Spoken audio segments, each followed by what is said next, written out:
Hello and welcome to Arsenal Above All, episode 124. Season's greetings to everyone watching. You know, we're almost there. You know, 4 more days. Is it 4 more days? 3 more days? At least it's not 6, 7. Yeah. You know, I'm sick and tired of hearing that nonsense. But kids are going crazy here, and obviously I've got Arsenal a nice distraction. Almost, you know, yesterday was a little bit of a distraction. You know, in a different kind of way. But so I've got two legends with me. I've got the Arsenal Rizzer, James Johnson. How you doing, James? Yeah, very good to be back here with you, Michael, and nice to finally be here with Brenny as well. So yeah, I'm excited. Looking forward to it. Yeah, big up. Thanks for your time, mate. And always, and I've got the Arsenal Oracle, Brenny K74. How you doing, mate? Yeah, I'm doing well, and looking forward to the Christmas period. And even though we're top, those 2 points still worry me. But I'm sure we will get into all that anyway. But thanks for having me on, and blessed to be on with James, man, at last. Yeah, I had to link you two up, man. Yeah, man. Link you up like you know, the old front two that we've had in the past year. We could do with that this season. But anyway, let's see. Pleasure, gentlemen, again for spending your Sunday evening with me for a bit. Obviously, Arsenal returning to the top of the league after a scratchy 1-0 win against Everton, a first visit to the new stadium, and it's always a pretty much a bit of a sticky game up there. I think we've won when we have won. It's always been by the odd goal, and the same when they've actually beaten us. So it's always been a 1-goal affair, kind of. But we kind of wouldn't say turned the corner, but you know, bounced back from the Villa defeat. Well, obviously with the win in Bruges, the win against Wolves, and obviously yesterday, obviously we've got Palace to look forward to on Tuesday. But you know, almost 24 hours, James, after the I think the first half finished just about now. This time yesterday, how you feeling? How you feeling after witnessing that first half? Obviously, the usual stuff. We'll get into the lineup and everything in a moment. But what's your just general thoughts on what you witnessed yesterday? You know, almost 24 hours after the event. Yeah, so if it's first half specifically or the whole game, Mike? Sorry. Just how you're feeling at the moment in terms of how where we are at the moment. Obviously we'll get into it a little bit. But what's your? Is it relief, obviously, or you a little bit of a a creeping doubt a little bit in just terms of how we're getting these points, or is it just a case of just getting it over the line, especially with what City are doing at the moment and Villa? Yeah. So, as most people know, and I've had it hammered into me all throughout today, like I mentioned before the show started, I'm not the most glass full kind of person.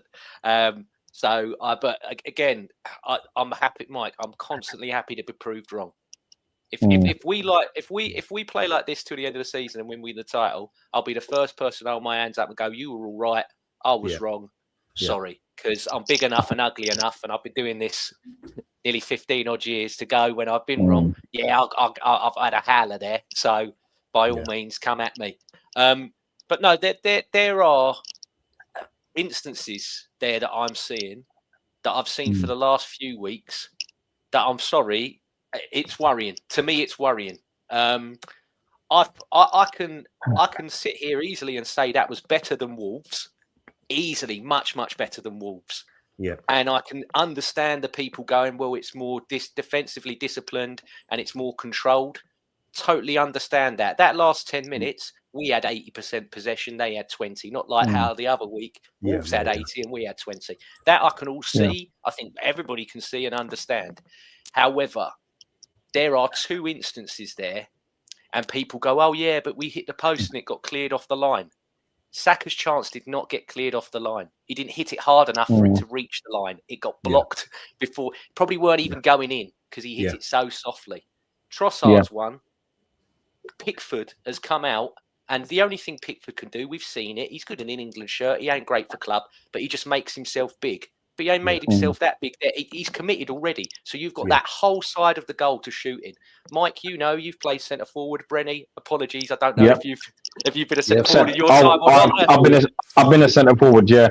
There we go. I have. I'm like, he's committed, and you've got that whole and okay, he hit the post and everything, but at the same point, he's got to be scoring that. And when you're a low creation side, which we are, you're going to have instances like that where you need to score them goals.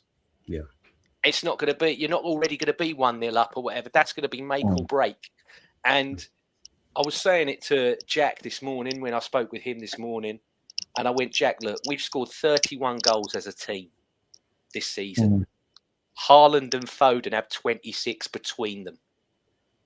I'm like, we've got no player in the league on more than 4 goals, and no midfielder, forward, whoever you want to, whatever position, on more than 3 assists." Yeah. I said, that has got to improve tenfold in this next running of the season, because it's not sustainable. We've seen this story before. Yeah. So for me, that you just got to be more productive. And again, we've sat on here, Mike, for years talking about Pogba and the refs and what have you. There were 2 instances yesterday. Zubimendi, thank God that he was offside, because it was like the one with Dewoff and Timber for us. Yeah. It started outside the box, but the contact continued. If he wasn't offside, that's a penalty, and that's being given. You look at Zubimendi when he turns around. He knows. Oh my goodness, I've messed this up. But thank God he was offside. And the one with Saliba, I don't think it is. Yeah. However, I can see that being given. It's given, yeah. Exactly. Yeah. So you just, I thought there was instances there yesterday, just played with your food a bit too much. But I'm delighted with the points. And also now, like I've mentioned before, 5th time we've been top at Christmas. And 4 times we've done that and not won. So I'm hoping that, normally people go 3rd time. I'm hoping it's 5th time lucky. Yeah. So we've got to change the narrative in that regard. Yeah, exactly. Absolutely. Thanks, James. I mean, what's your thoughts of that first half then, Bren? Obviously, with the lineup, obviously we had obviously Calafiori back obviously after his suspension, and we had obviously Gyökeres obviously up front. I kind of thought that he may have went with Marino. I think I mentioned it to yourself and James. Well, I just had a feeling he was going to go that way. He didn't. Yeah. But what's your thoughts on that first half, Bren? In terms of, it just looked like there was a little bit of a mixture, really, like a lack of, a little bit of lack of get up and go. Let's say but it seemed to be all about control and almost handbrake football. It's almost as if we saw the result, earlier on. City beating West Ham comfortably. They've gone top, and the narrative is there is, oh, okay, are we going to see an Arsenal collapse here? Are they going to be able to handle it? And it almost seemed like we were just playing literally with the handbrake on a lot in that first half. I think Everton weren't that dangerous, but they looked like they were growing as the game went on. But what was your thoughts on just how we kind of approached that first half and just how we sort of executed it? We approached it like, I think we approached the game like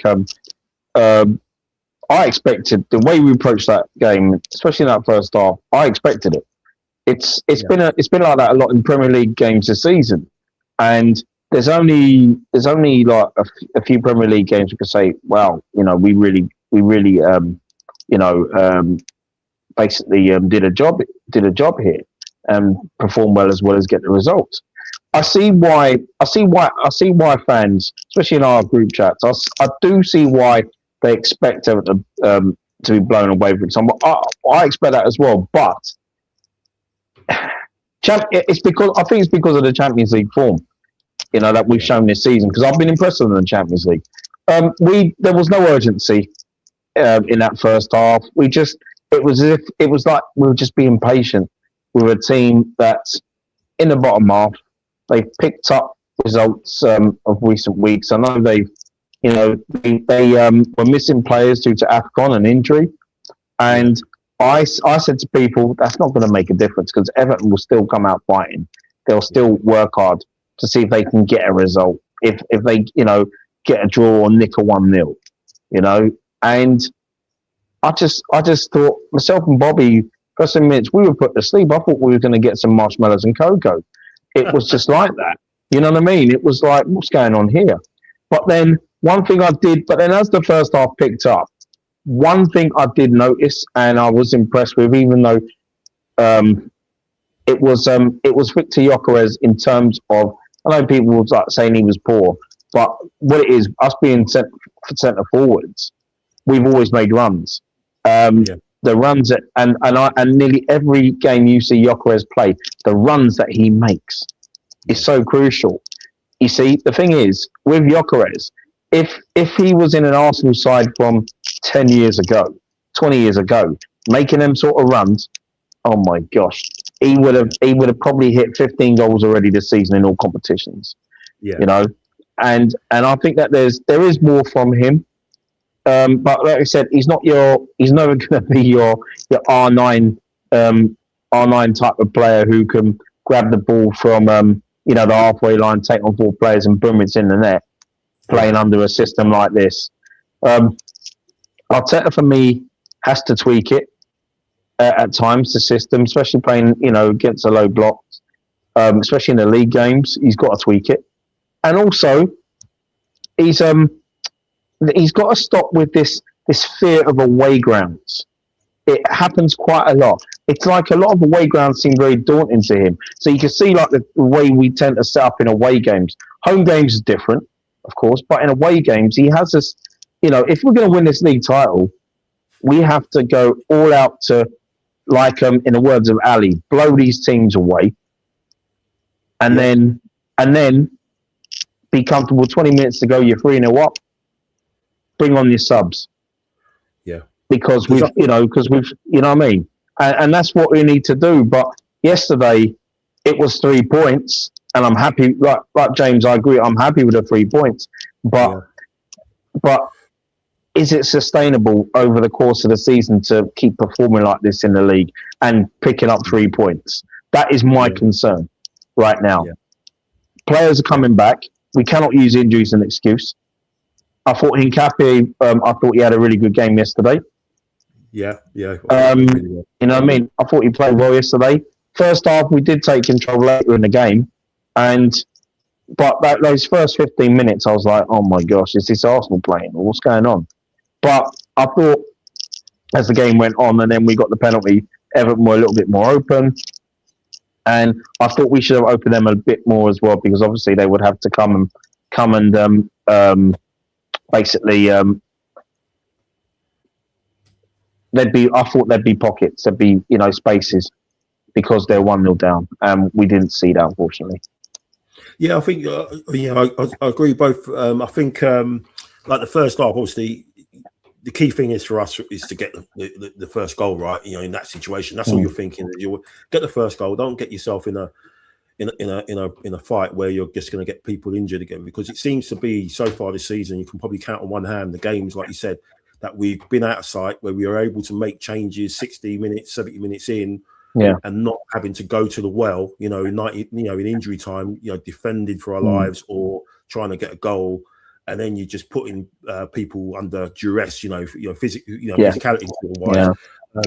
And we're not doing that. And I think even after we scored, Everton was still sort of kind of in their low block. They weren't doing that much to get out.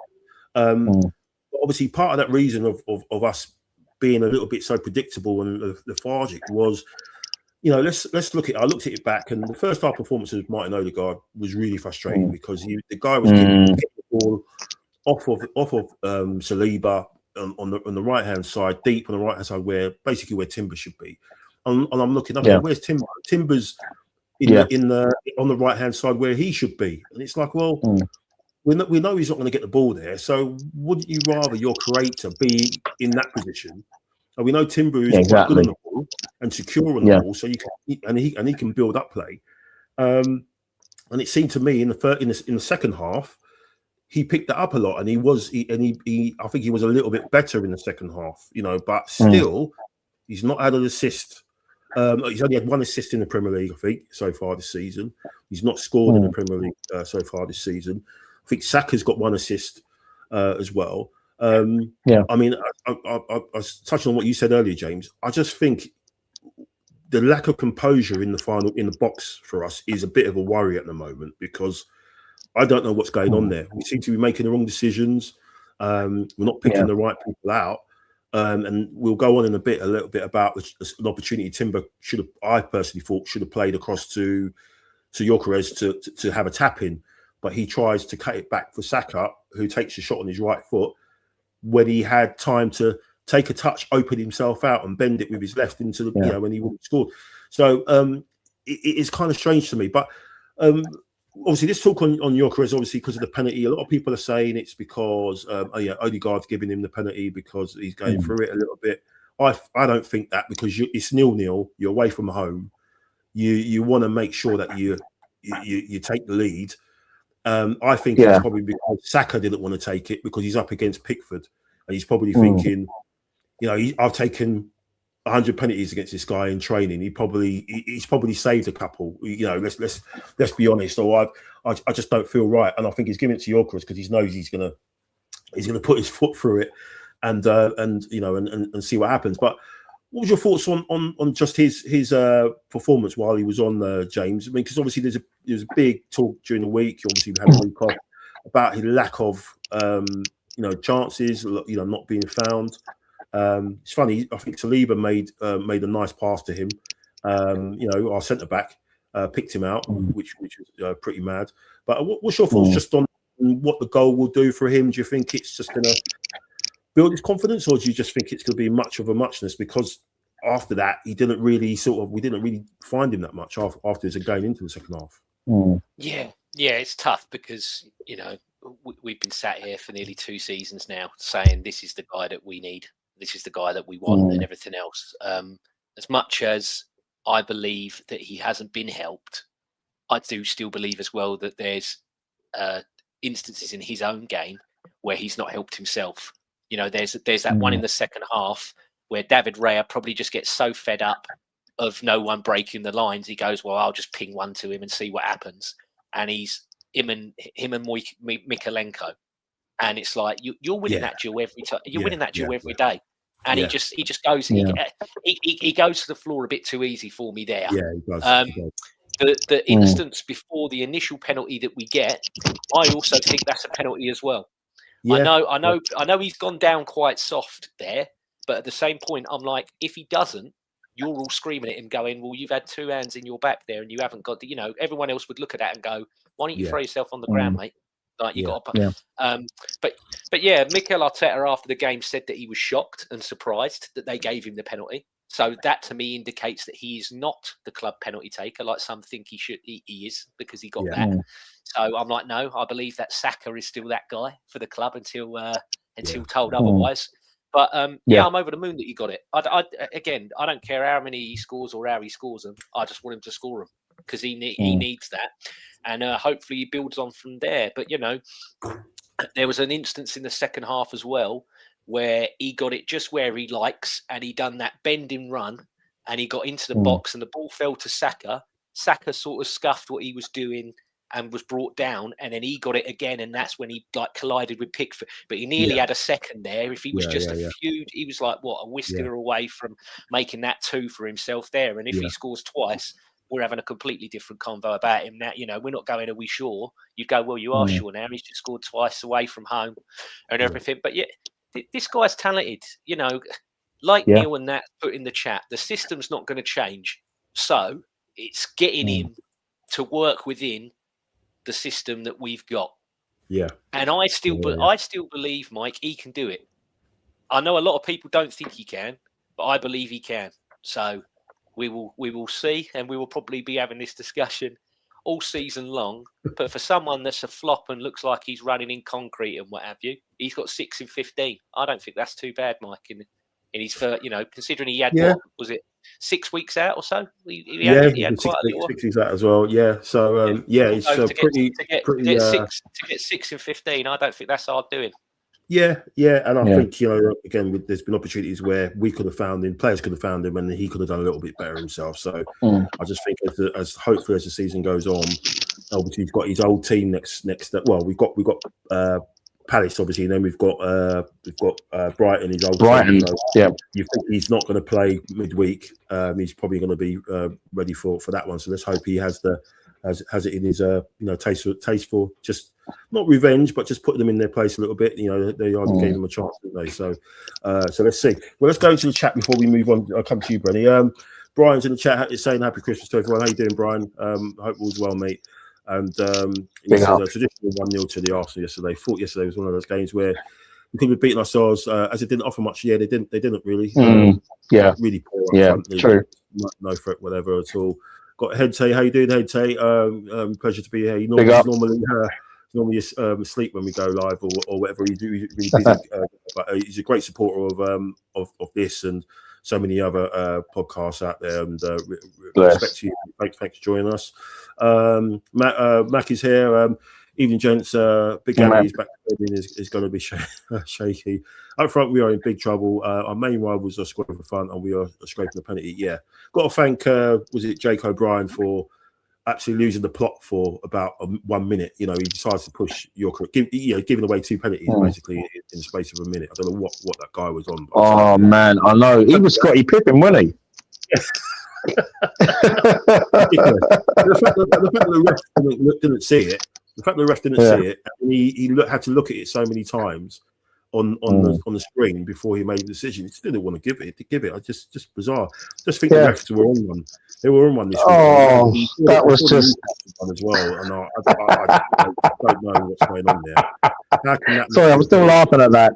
I'm not going to give it. I'm not going to give it. I'm not going to give it. No, I have to. I don't want to give it. I just don't want to give it. I want to help City out. But I've got to give it. I've got to give it. I'm sorry. He probably had nightmares. He probably woke up. I gave it. That's mental. Absolutely. Stonewall penalty. Yeah, absolutely ridiculous. Oh man, Neil's in the chat. How you doing, Neil? And he's saying hello. Big up, man. Everything.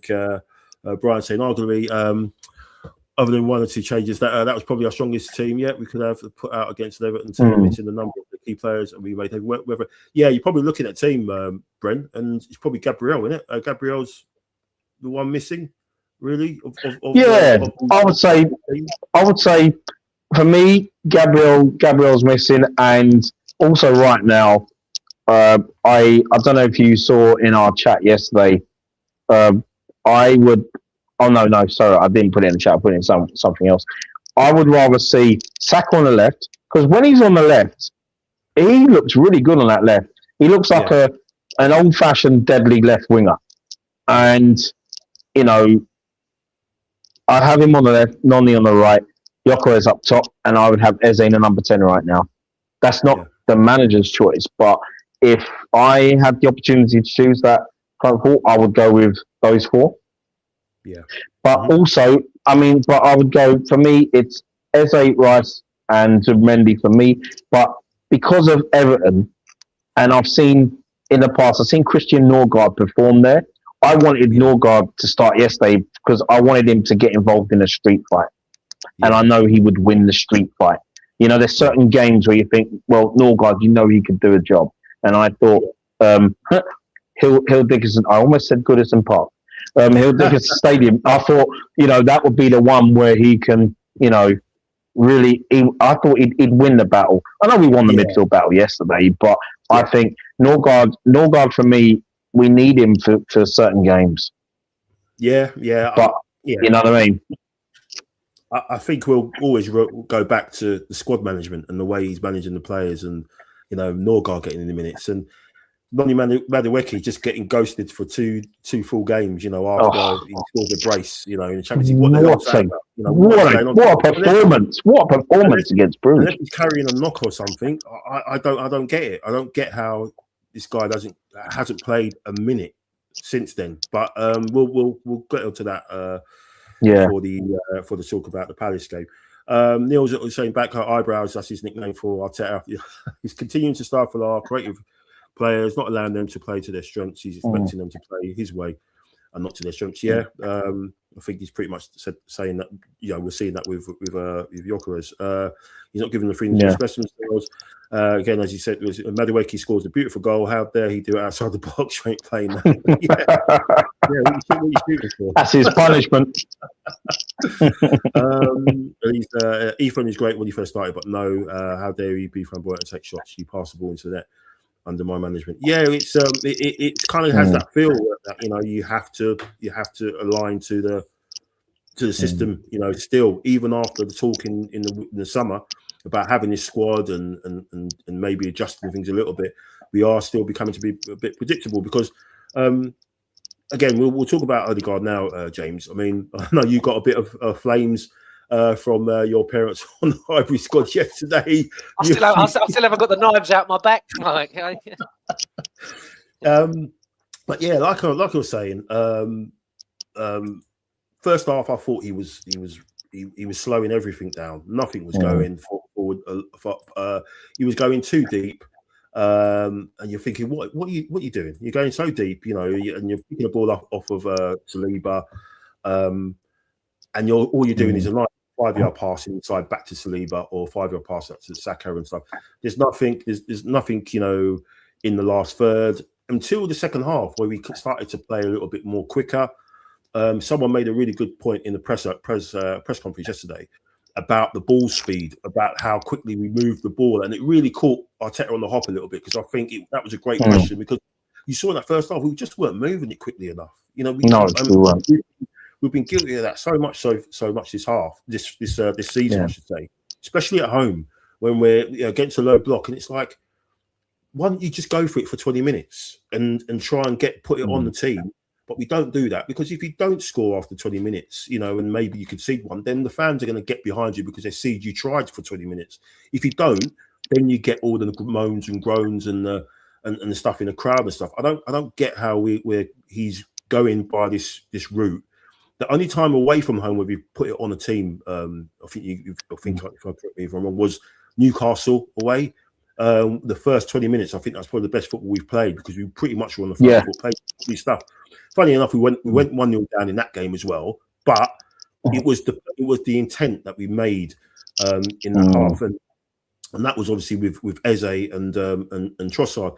Obviously, Odegaard didn't come on to the second half. But what's your thoughts on Odegaard really? Because is it a case that he's still coming back from injury, James? You know, people are using that as an excuse. Because I'm thinking you've got Zubimendi and you've got Rice, right? And you kind of know what you're getting with those two. Rice is a classic number 8. He's a proper box-to-box midfielder in the old sort of Brian Robson, almost, Steven Gerrard sort of thing, where he can do a bit of everything. We know what Zubimendi is. So don't you need someone with a bit of X factor as your third midfielder? Because the other two can kind of do what he does when he's especially when he's getting the ball that deep. What we kind of need is someone who's going to pop up in the final third and have a bit of X factor, can move the ball quickly, can pop a shot off, can do something off the cuff. But Odegaard doesn't want to. He can do it. We've seen him do it, but for some reason, the last 2 seasons, he's not been doing it. James, what do you think it is? Is it that he's getting a little bit older? Is the injuries caught up with him that he's got? He had a bad one last season with the ankle, wasn't it? And he didn't seem to recover from that at all. But what do you think it is, James? Do you just think Arteta's just put too much on him as being the sort of like the brain, the pacemaker of the team, like in terms of how quickly we move the ball? I think it's an accumulation of everything you said there, Mike. If we knew the answer, or if I knew the answer, I'd be minted, wouldn't I? But I'm like, for me, and you're spot on. He has not been at the level that I know that Martin Odegaard can be at for nearly a season and a half, maybe now.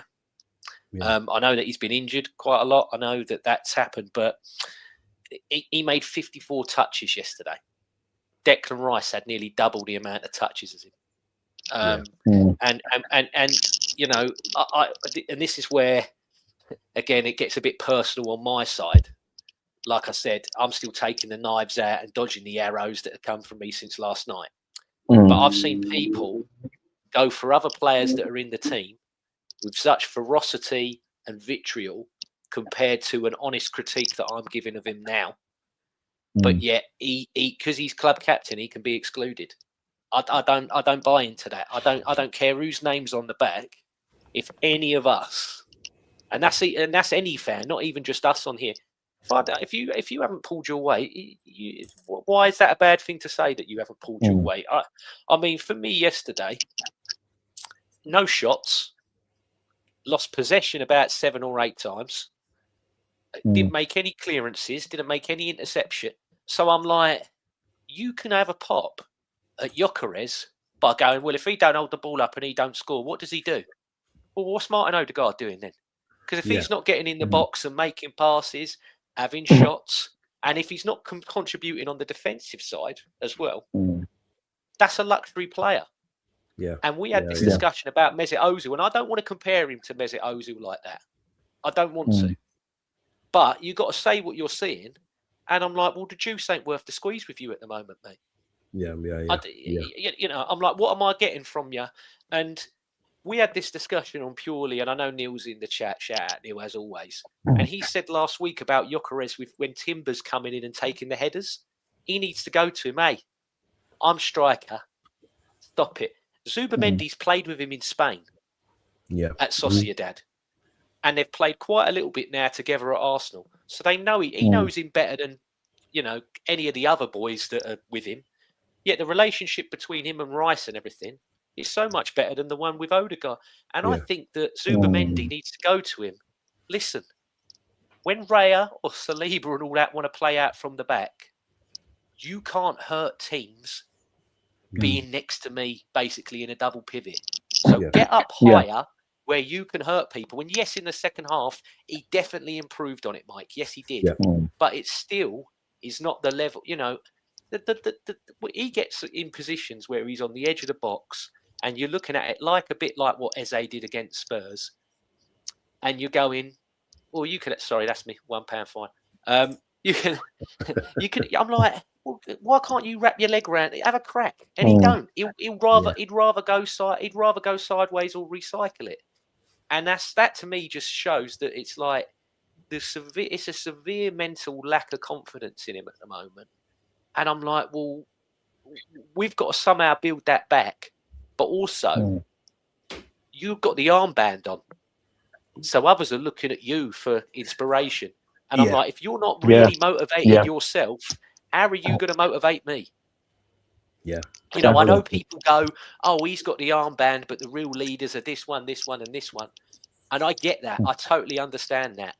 But at points, you know, you're going to be looking over and going, who's, you know, like last week when they come off, we saw all the reports. Apparently, Rice and him had pretty much verbals with the whole squad being like, "This ain't the level, boys. What are we doing?" Yeah. And then you come out to yesterday and get in, and that's the sort of response. I'm like, well, I think you need another tear up with each other then, because that still weren't good enough yesterday, really. Yeah. It was. It's really tough, Mike. It is strange and it's tough, and you know, I don't know. I don't know, but I hope it clicks because, like I've said before, if this guy's on it and he believes in himself, I think he's not just the best player at Arsenal, Mike. I think he can be the best player in the league, and I've said that with Chest for years. I think this guy can be anything you want him to be. Yeah, but he hasn't been for a year and a half, and it's concerning. It's been a long time. I think people are trying to pin it onto this season, and it's not, is it, Bren? It's been almost like, you know, a season and a half now. You know, you can kind of say the guy he's not hit the heights. You know, when he scored, was it those 15 non-penalty goals? You know, equaling Lampard's record. And you're thinking, this guy. They were talking about him being obviously up there with KDB, you know, and and all that and everything, and he just had a massive fall off. You know, the fact that, you know, the stats, I think James was saying at the start, you know, in terms of the numbers of goals and assists that we've got, you know, the fact that, you know, you look at the Arsenal list and Saka and Odegaard aren't there, you know, and this is our sort of creative hub, you know, we've had more GA from our fullbacks, you know, so far this season. So again, what do you think that is, Brendan? Do you think is it because obviously Arteta is, you know, he's a favourite of Arteta? Is that turning out to be a bit of a poison chalice now because, you know, fans are sort of turning against him? Obviously, the people are championing Eze to be the number 10, but again, Eze hasn't exactly pulled up trees as well when he's had the opportunity as well. No, he hasn't. What's your thoughts on Odegaard? Do you think it's just him working his way back, you know, to confidence because obviously the two, sort of injuries that he got early this season, or do you think it's something deeper than that? Some people have said it's his diet. You know, people are vegan now and stuff like that. You know, what do you think? Oh, guys, I think guys. I think basically it's you know what? It's got to have something to do with the manager and how he wants not just Odegaard, but how he wants his creative midfielders to play. You know, I mean, he was playing with such freedom, and he was enjoying himself. We were all enjoying Odegaard's performances a few seasons ago. I know we know he's had injuries, but a player of his ability, you don't lose that overnight, do you? You know what I mean? I mean, come on, he's not. You know, this ain't Space Jam where the monsters take your talent away. It's, come on now, you know, it's not that. You know what I mean? It must have something to do with the manager. And the reason why I say it is because, have you ever seen that John Barnes documentary where when he was playing for Watford, he was given freedom at Graham Taylor? When he was at Liverpool, Kenny Dalglish, he was given that freedom on the left-hand side. And then he said when he was playing for England under Bobby Robson, it was a totally different winger. Yeah. He was asked to do something different. He didn't have that type of freedom because, you know, like when managers want to tell you what to do in a specific way. I think, to be honest, whatever it is with Odegaard, and it looks like certain things, it looks like it could be the manager, and other things, it looks like it's like pulling out of tackles. There's certain things he will do because maybe he's afraid that there's going to be a recurrence of the injuries that he's had before. It could be that as well. I mean, it's really hard to find an answer to it. The one person, the people that could tell you that himself would be Odegaard and the manager, I suppose. But I think there is a player there, and I thought we were going to see more of Odegaard coming back from injury now because we know he's the captain. We know Mikel's going to favour him in the number 10 role ahead of Yvan Neri. And I just feel that when Odegaard isn't performing, he will still be in the side. Yeah. That's my worry. it's not No, gonna. It's not like you're spot on, Graham and Brenny, Wenger because days, is it? You know what I mean? yeah, he where he's backed him and he's the cat. He made him the cat. You know, Yeah. I think he made him captain even when he was a lone player for a bit when Yeah. Aubameyang and what have you was a bit bad and everything. And he's Yeah, his that's guy. right. But at the same point, there's only so many times that you can ignore stop signs and a red light before you have an accident, isn't it? And Yeah, exactly. It's Exactly. definitely unbalanced since he's come back. I mean, yeah, Eze hasn't been pulling up trees himself. Let's not forgive Eze for what his performances have been like recently either. He needs to do a hell of a lot more. Yeah. But at the same, 100%. 100%. Yeah, but at the same point, yeah, he's definitely unbalanced what we've been doing. And it's like you said, Mike, and fair play to the person in the press conference. He slowed stuff down. He definitely slowed stuff down. And if you're a nerd like me and you look at the heat maps and everything, which I like to do after the game, look at the touches where it's on the D of the opposition box. There's nothing. There's nothing. There ain't even a little speck of the red or the yellow that shows that he's in there. It's all on the sides or going, you know. And I'm like, well, yeah, okay, if we're winning, let's retain possession and everything. But it's like I said earlier, you're not going to get games like that where you can just retain and spin it round. You know, you said it, Mike. End of that first half, free kick on the edge of the box, and it ended up back with David Raya. Yeah. I mean, I haven't got any hair, but I was pulling something out when I saw that. I mean, Jesus. A chance to whip something in. Everyone's gone up. Saliba's up. Hincapie's up, and you play it short. And then three, 4 passes later, it goes back to Raya. It's like, what are we doing? It's just that sort of mentality that we've kind of what we have, we hold sort of thing. That's kind of been what we've done. And you know what? We did it last season. We did that last season, and that's why we had so many draws. We did that so many times where we scored, and it was kind of like, okay, let's try and control the game. Let's hold on to it. Let's not try and open the game up too much and get hurt. Let's not rely on the defence, the best defence in Europe, to sort of keep things safe at the back. Let's just stop sort of operating as an attacking force, and it kind of seems like we're doing that again a little bit. And like you said, Bren, I think when we got Zubimendi, I thought, okay, that's great. We're going to see Odegaard go up a little bit further, receive the ball a little bit further, because he was doing the same thing last season, wasn't he? He was going way too deep to pick up the ball. Exactly. And we just thought exactly that because he's excellent at building, from the back. And the two centre backs are as well. We praise them for what they do defensively, but they're so good in instigating attacks by playing. Saliba seems to not want to do it when Gabriel's there. I don't know if you've noticed that. I mean, I know he played that pass to Gyökeres, but there are a lot of times where he could punch that ball in. Like a vertical pass, but he doesn't do it as much. But when Gabriel's there, because Gabriel does it all the time, I mean, he gives the ball away once or twice, but he's got the bravery to do that. Saliba has as well, but he seems like he's a little bit more reluctant to do it when his big mate's not there, sort of thing. So I just think, exactly. There, Odegaard doesn't need to do that. He doesn't need to be so deep. Go forward and just be, cause some problems on the right hand side with your mate. Exactly. And get some goals and assists, man, because they can't be happy with their numbers. They can't be. Neil's still ranting in the chat, and he said, "Eyebrow swells to be one of the big two. He will no longer have my backing." I think, pretty much the same with a lot of people. And Brian is saying it's now just to get ourselves through a busy period of win ugly. Yeah, it's December. It's tough. I don't think he's gonna want. I don't think we'll get away with getting knocked out the FA Cup in the third round and going to Dubai this year. So I think you're right, Brian. He's probably just doing what he can to get over the line, and but because we need to be going for everything. Brian saying, totally agree. Our decision making in the final third is poor. There has to be ruthless to it. Otherwise, we'll find ourselves chasing games which will lead to drop points. Yeah, that's exactly what you're saying.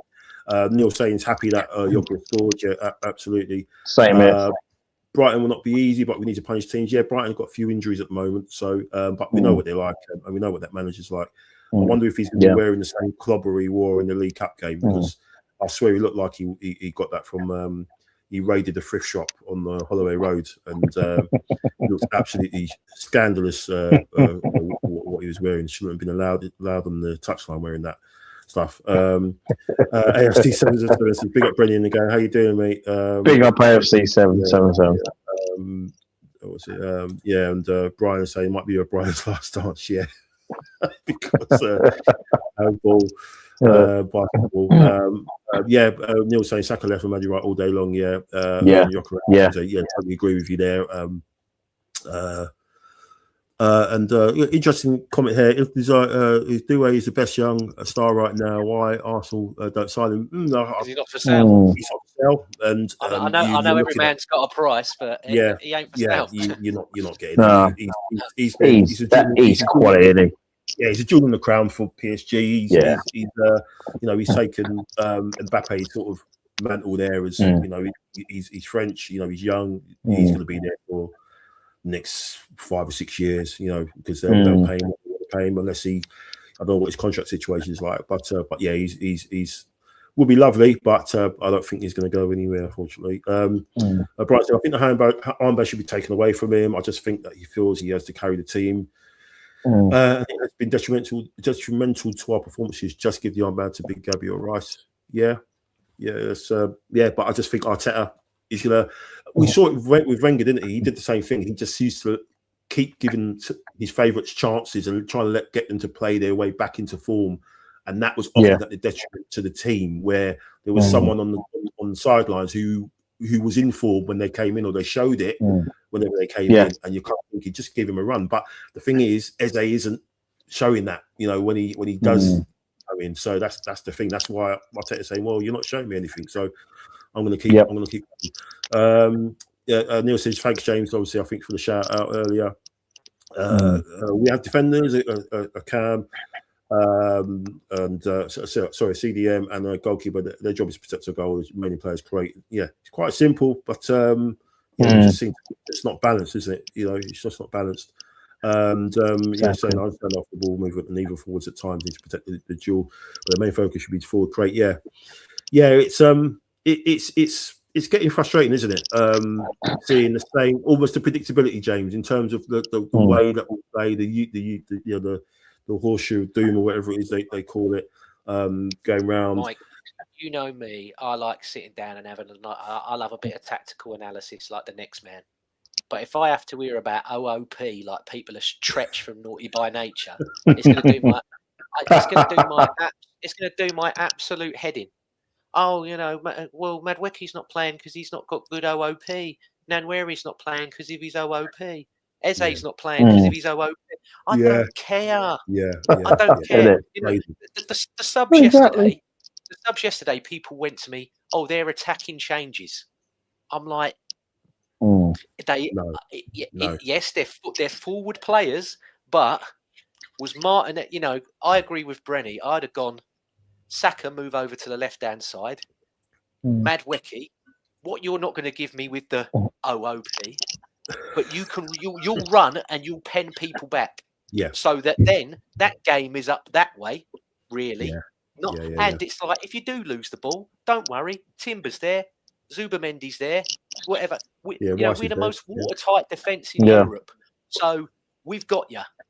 But I'll bring me big aerial threat in Marino on, and he's my dual winner. And Rice is, as much as he loved. It's not Rice, sorry, Martinelli.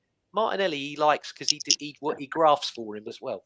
And you do have to, at Arsenal, you do have to do that when you're a winger. But sometimes the game state indicates, let's bring on a bit of the old chaos. We were trying to get the chaos from Calafiori yesterday, and I think Calafiori this season's been brilliant, Mike. You know what I've said about him before. I think Hines has probably got a hold of him and done a tenfold job on him, because he was a centre back that played left back a lot back in the day. And I think he's done wonders for him. I really do. But yesterday, he lost possession of the ball 16 times, and Nkapie again, another one. Sorry, I keep going on about it. You look at the touch map of Nkapie yesterday, the majority of it is him playing as a left back because he's filling in where Calafiori's. I'm like, there's no. me and Neil all the time laugh because we're like, oh my God, it's so fun watching him. You know, where's he going to go? But I'm like, nah, you got to channel that a bit more. You know, like we were saying against Aston Villa, you were leaving Eze in duels there and making him. He ain't a defensive player. No. I'm like, as much as you can go, oh, Eze didn't pick him up and he's clumsy. I'm like, well, Calafiori's got to be helping him because that's not his game. I've never sat here for the last 2 seasons going, oh, Mike, we better sign Eze because bloody hell, don't he win the ball? But his recoveries, Mike. Oh, well, what a defensive player Eze is. Exactly. I love it at Arsenal because of how defensive he is. Yeah. No, we were going, get Eze because he smashes the ball from the edge of the box. He can thread the ball from an eye of a needle. Do you know what I mean? That's right. Yeah, exactly. Yeah, it's so infuriating, and I think I think Neil was mentioned in the chat, just getting the balance right, and it's still weighted over to being defensively secure and trying to manage the game and control the game, rather than going, showing a bit of intent. We don't do that. We go out and we just kind of play, like I think I've just said it, like handbrake football. That's probably basically what it is. We just literally just make sure that we're solid, the structure is right, we're not overloading in whatever certain areas, just leaving people on islands. Saka was pretty much left on his own so much. Timber, fair play to him, but I think Timber's getting a little bit of a problem there because he's getting in the way a couple of occasions. He got in the way, obviously, as you remember, against Chelsea. He got in the way of Yorker for that header. He got in the way in, I can't remember what game it was again, where he got in the way of a header for Yorker. And yesterday, there was an instance when him and Saka went to the same ball where it should have left it to Saka and he got in the way. I think you said in the chat, where's the communication? Exactly. Like we've talked about earlier, we've all played. Why are you yelling? Yeah. Like, are you not shouting, going, "Whoa," leave, mine, anything? Because I'm like, there's no, other than Hincapie, but apparently I've heard his English is quite up to scratch. I'm like, there's no language barrier with any of these boys, as far as I'm aware. Yeah, exactly. Yeah. Like, if anything, most of them are multilingual, so you can say it in a variety of languages and they'll understand it. But I'm like, where's the shout? Who's got, mine, leave, whatever? I'm like, that where Saka and him just barged into one another. I mean, right at the start of the game, Mike, about 45 seconds in, Calafiori goes straight over Hincapie. I thought Hincapie done his shoulder. Yeah. That was right at the beginning of the match. I was like, oh, my God, what are we doing? I'm like, again. Yeah. I'm like, why are you two smashing into each other like that and nearly hurting it? I'm like, this is basic. It's just yelling, my ball, or leave. I said, I'm not asking for. It's not asking for the world. It's just simple. You don't need the RAF pilot to pick up basic instructions like that.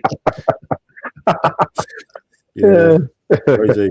How you doing, Charles? Thanks for your comment. He says, "Gents, tell me Victor will be successful.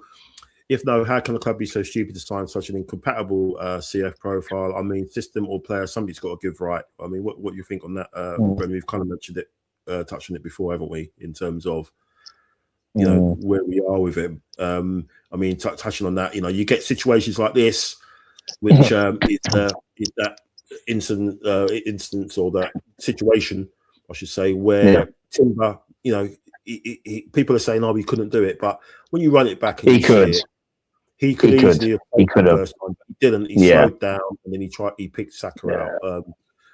In situations like that, like you said, he's making a run again. He's making himself available. Do you see? How do you see this panning out? I mean, I know James has said 6 goals in. Is it 16 appearances? I think 6 so and 15. far. Yeah. 15. How do you see it playing out, Bren? In terms of when we get to let's say the business end of the season, I think it's going to be interesting, because I think all of a sudden certain people are going to be, oh, let's give it to Vicky, let's give it to him, let's let him get us out of get us out of jail or get us out of trouble. And you see it's going to be it's going to be crazy, I feel, because when you talk about the business end of the season, they're going to have to start threading balls like that, because I'm sure they would do it to Marino, Jesus, Havertz. Yeah. So why not Gyökeres? Yeah. Why not Gyökeres? Sometimes it's like I keep thinking like it's not just manager, like certain players. It's like they've got an issue with him. Bobby mentioned something yesterday, and I was like, mate, I think you could be onto something here, mate. With maybe it's a Scandinavian rivalry with Odegaard and Gyökeres. Who knows? Maybe, There's always that, isn't it, on a worldwide scale? It's like years ago when an average Argentinian couldn't stand a Brazilian. You know what I mean? Yeah. So it's you know, who knows? I mean, we just speculate, and you know, the what ifs and all of that. But I just thought, you see this one as well. That was I like what my brother was saying yesterday. Damos with regards to the Harry Kane pass. Harry Kane pass, yeah. You know what I mean? Because that was heavy. I thought that was heavy. You know what I mean? He's got to take it.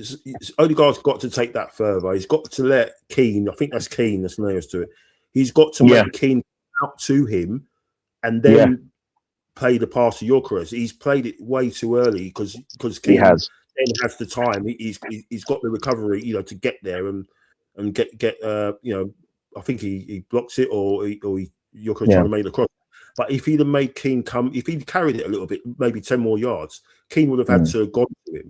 And then that would have just opened up a lane for Gyökeres to do whatever he wanted to do. I just thought it was just poor. You know, but again, he's making the run and he's just not getting picked out with the right quality. But again, I mean, I don't know. I think there's something going on there because I think even against the Wolves game where a ball came to him as well, Odegaard, and he smashes it at the near post, and he's got Gyökeres in the middle there again. Situation, and he's just got to roll it across. And I've never seen Odegaard do that before. I can't. Neither have I. Take a shot like that. You know, in that situation, he's normally literally picks people out and stuff. But I don't know. It could be something there where he just doesn't want him to score because he wants his BFF to come back and you know, Havertz to come in because obviously they go on holiday together and stuff like that. And maybe it's a bit of that.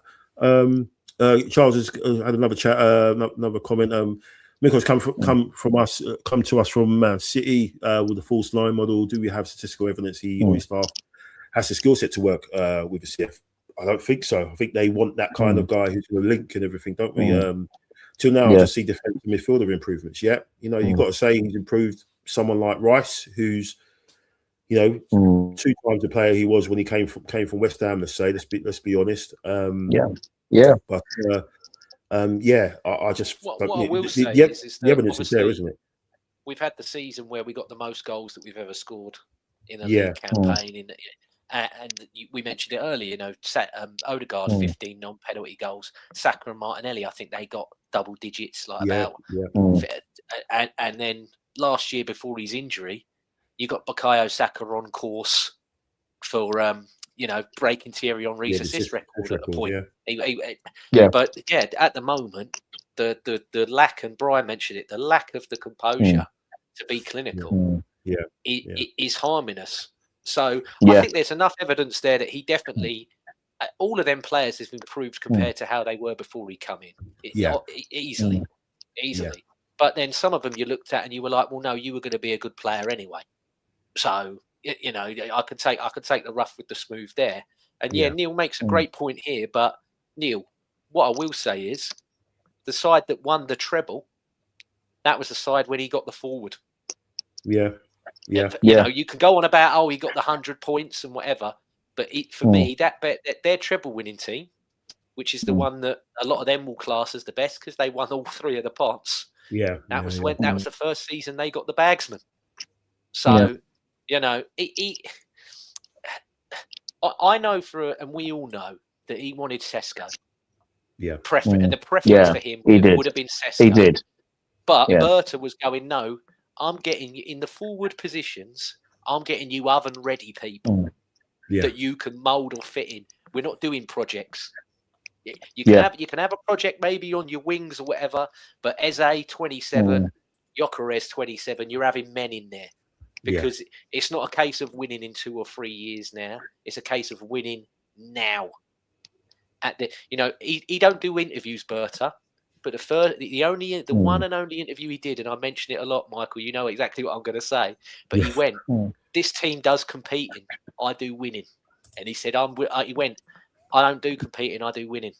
Yeah, that was a big quote that come from it. So, he's going to him. I've given you all the tools there. You just win me the football matches, my friend. So, yeah. And like we mentioned earlier, Gyökeres ain't as much of a tool and a dud as all these other fans. It's just fans being salty and out of order because it's easier to point out Arsenal's flaws than have a look at their own teams. They love to do it. I saw that guy who's on TikTok who supports Aston Villa, and I think he makes 8 videos a day about Arsenal and none about Villa. I'm like, well, you won today. You were brilliant today, but yet you're still making 9 or 10 videos about Arsenal all the time. You mentalist. And he looks a bit like that Al's toy barn from Toy Story 2, if you can remember. That's why whenever I see him, I'm like, oh yeah, Toy Story 2. But it's just. I don't understand it. But yeah, he'll make him the system's not going to change.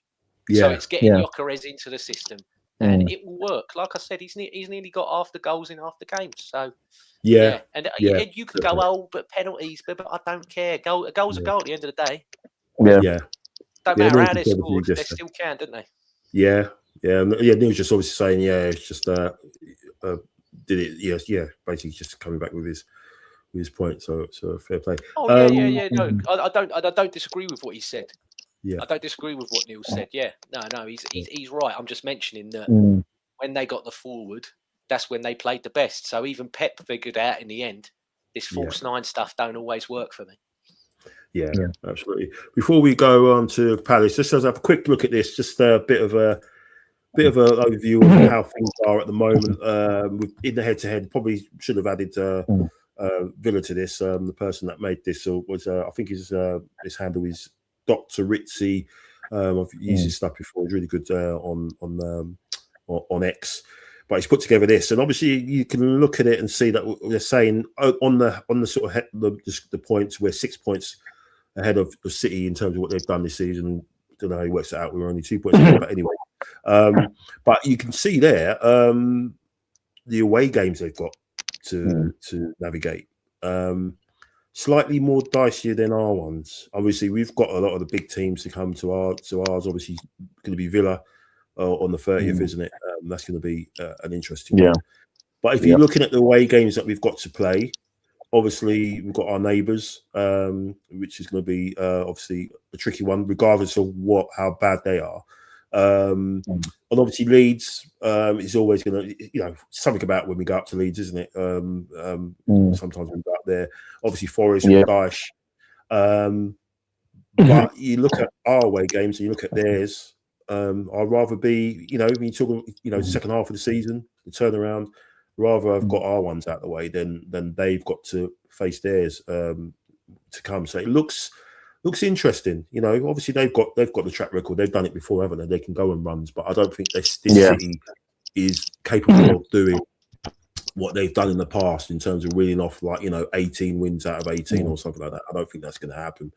But just thought it'd be a good, it's a good visual just to see where we are. All we've got to do is handle our business, haven't we? We haven't got to worry about. like you said, I'd rather it be a 6-point gap than a 2-point one. Yeah,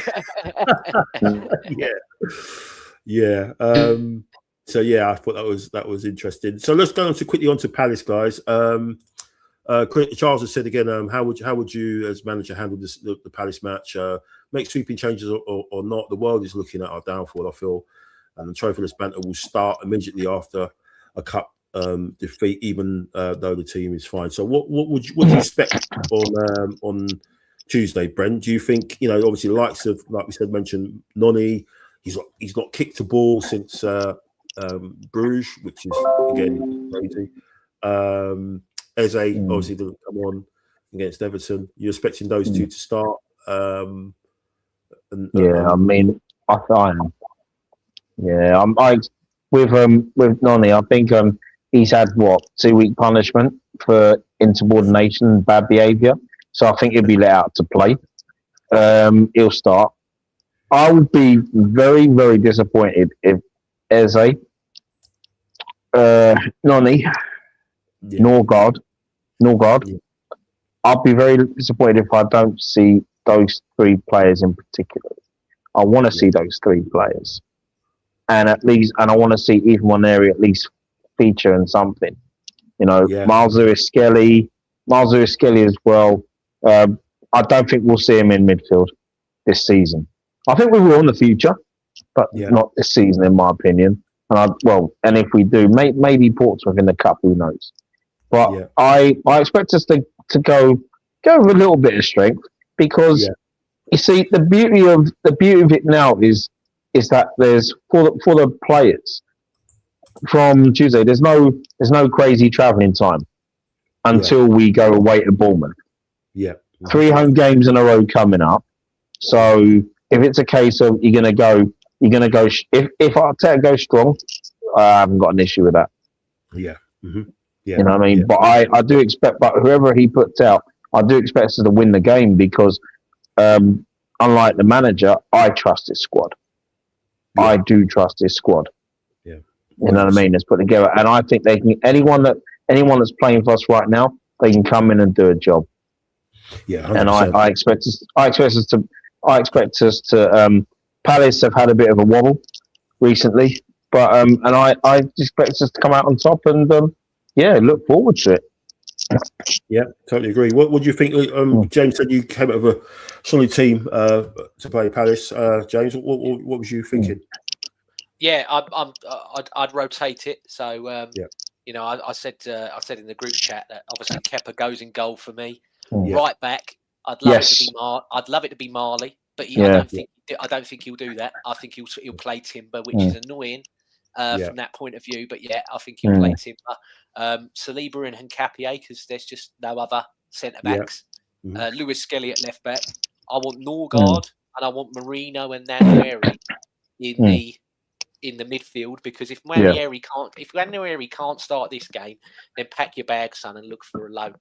Because I don't know if he don't pick him here, he's never picking him. And Marino, for me, as much as I've enjoyed him being as a striker, and he's done the job last season, he's done the job this season, I'm like, you need to get comfortable in that role that we bought you for, because the over-reliance on Declan Rice, unless in January we're going out and finding somebody. We had this discussion on the Highbury squad last night, Mike, and people are saying Elliot Anderson. I'm like, we ain't spunking that kind of money in a January on a player like that. And a player like that ain't sitting on a bench. No. Because Declan Rice... but I'm like, you find a younger... is it the kid at Elche? Malona or something he's got? I'm that's the calibre of individual I'm looking at, thinking that will be your Rice, understudy, and we can mould him unless you're going to do that with Marino. Marino, can he do that role? Of course he can. I've seen it.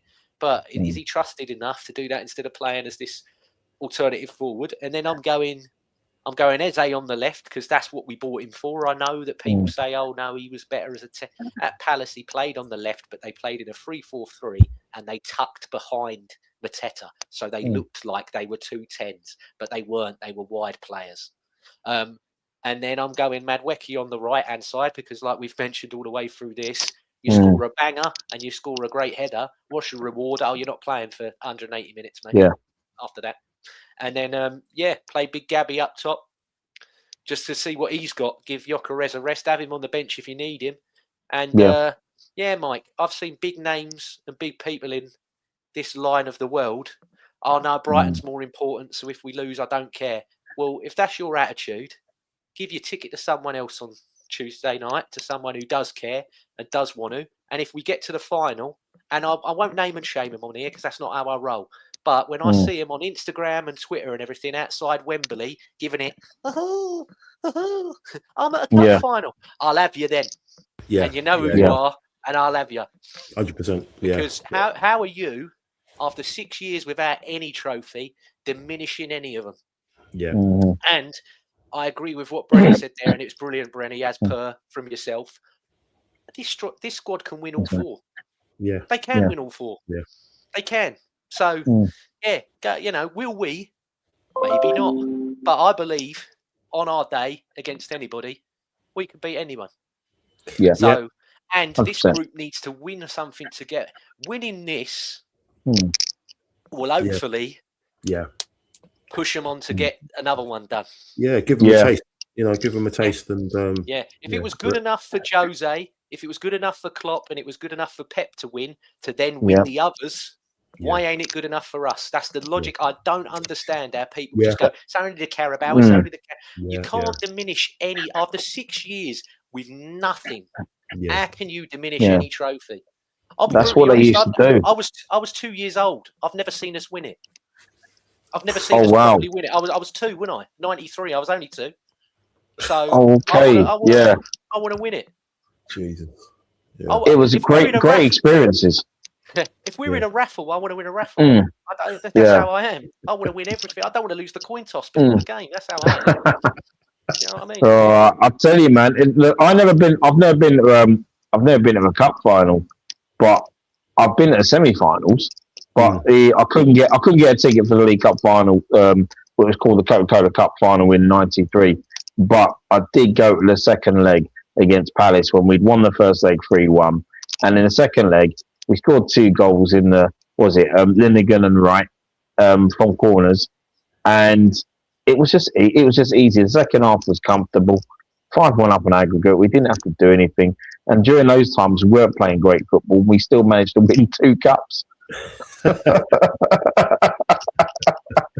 it was a great experience being a part of that journey, but not getting to the final. Yeah, you know what I mean. And it was just. I mean, I love the League Cup, and like you all said, Sir Alex Ferguson used to do it as well. Where at times he wanted to give his United play, if they could win a League Cup, give his United players a taste and push them on in the league. Yeah. So it's why not?